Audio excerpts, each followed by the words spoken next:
या महाराष्ट्राच्या सामाजिक जीवनामध्ये काम करणाऱ्या लोकांनी एक गोष्ट निश्चितपणे लक्षात ठेवली पाहिजे की या राज्याचा गृह विभाग आणि राज्याचे मुख्यमंत्री अत्यंत सक्षम आणि खंबीर आहेत.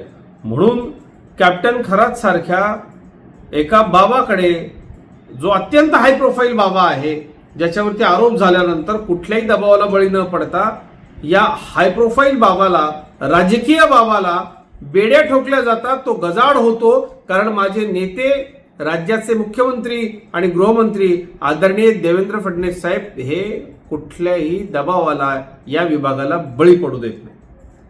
अनेक फसवणुकी करणाऱ्या बिल्डर्सवरती सामूहिकरित्या कारवाई होते.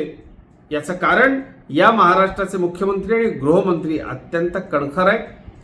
आमच्या राजकीय विरोधकांनी टीका जरूर करावी, पण एक गोष्ट निश्चित लक्षात ठेवली पाहिजे की या महाराष्ट्राच्या जनतेला अतिशय चांगल्या पद्धतीने माहिती आहे की या महाराष्ट्राचे मुख्यमंत्री आणि गृहमंत्री अत्यंत सक्षम, कणखर आणि कार्यक्षम असल्यामुळं या सगळ्या कारवाया होत आहेत.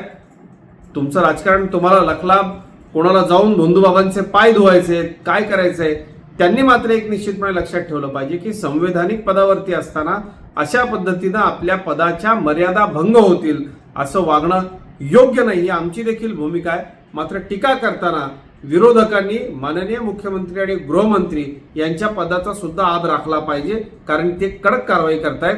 हे विरोधकांनाही मान्य करावं लागेल.